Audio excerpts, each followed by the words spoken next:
Burial and mourning.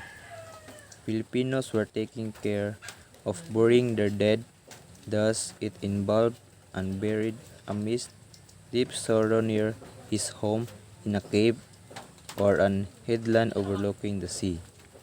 Clothes, foods, weapons, wares, and sometimes slaves buried with the dead. So sa una nga practices sa Filipino, ginampingan gyapon nila ang paglubong silang patay.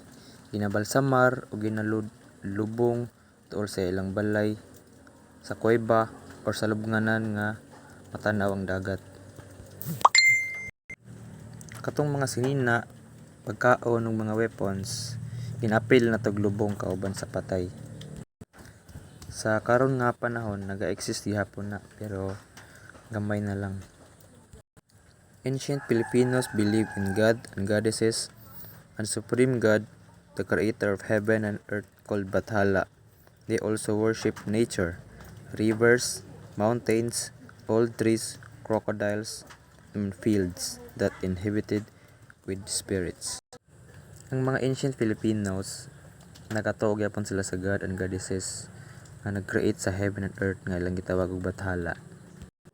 Ug naga-worship pod sila sa mga suba, mga bundok ug sa mga karaan ng mga kahoy. They also worship ancestral spirits called anitos, diwatas.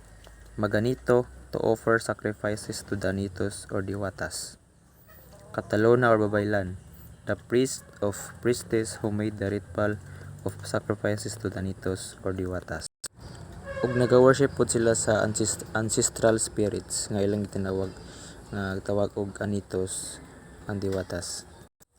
Maganito para mag-offer og sacrifices sa anitos or diwatas. Katalo nagbabaylan, muna sila ang mag-conduct og ritual ug mo-communicate sa mga spirits. Katalona or babaylan communicates the spirits of their ancestors for guidance. He or she communicates also dwelling spirits for protection of their crops, and during harvest time, he will also offer thanksgiving to the spirits for good harvest. So ang katalona o babaylan, mo-communicate sila sa spirits para sa protection sa ilang crops during harvest time, ug magpasalamat sa spirits tungod sa maayong harvest.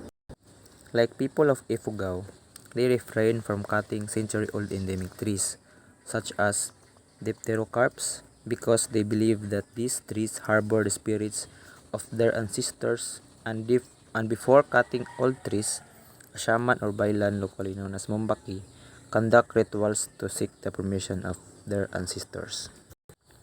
Like people sa Ifugao, adresar sila magputulog karaan na kahoy, katong shaman or baylan, makandak pa to og ritual para mangayog permission sa ilang mga ancestors. Though indigenous practices or cultural practices of the people were handed down from generation to generations, but it goes to the process of change.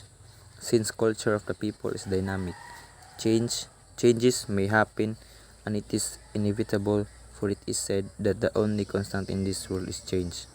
May some of those practices was lost and replaced by a new one. So ang indigenous practices o cultural practices kay nag-anam makadawn tungod sa generation nga nag-anam na og ka bag-o. Ug na iban ng mga practices nga nawala og nalistan og bag-o.